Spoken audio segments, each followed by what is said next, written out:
Good morning. Me and Debbie were chatting yesterday to a paramedic, and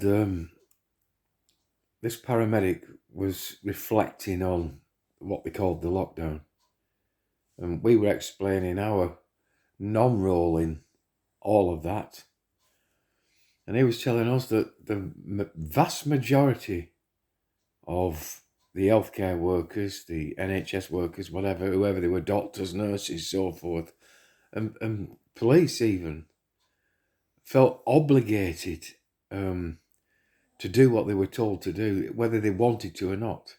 And what made it worse for them is they were being called heroes, even before they'd done anything or saved anyone, because they didn't feel that they were actually helping in this fucking situation, yeah?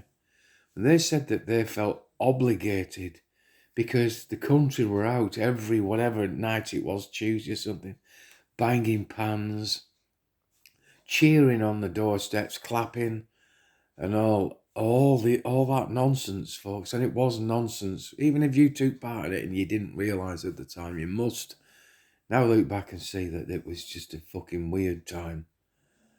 But your response through all this clapping and this cheering and banging pans and the press calling these people heroes, it just forced their hand to continue doing what they were told to do, whether they wanted to do it or not. And he's got massive regrets. But the majority of these people were only doing their job, yeah.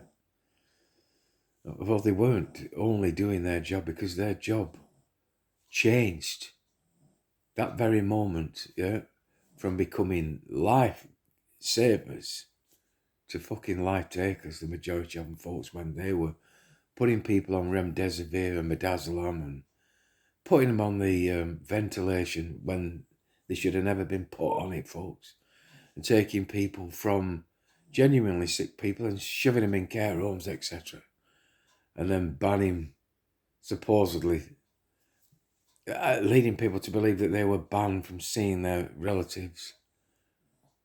You know, what a weird time. What a weird time to have lived through. And a lot of people say to me it was an exciting time, was it? Fucking wasn't. Wasn't for me and Debbie. Certainly wasn't, because we had to live through this craziness. Outside of the craziness, we weren't acting crazy. We weren't acting fucking panicked. We knew in 2015 that something was coming and coming quick. And we had no idea exactly what or to what extent. We certainly weren't expecting the entire world to get in lockstep all at once, folks. And you can find that report, Operation Lockstep, from, is it the 80s, when they formulated that plan for their future, yeah, to take us into this fourth industrial revolution, as they call it. I call it the fourth unjust but real evil solution, folks. So anyway, just wanted to mention this chap. Said I didn't want his name mentioned. No one ever does, do they? Because he's still doing his job.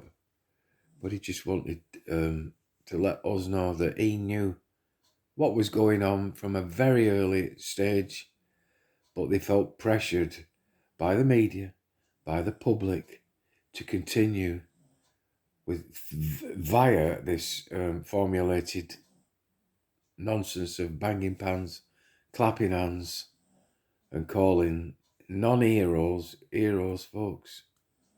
Yeah. Then they had to keep going, he says. So, you know, you make of that or what you will. I know exactly what I fucking think of it, and I know exactly what I think of the people that did wrong, purely for financial gain, folks.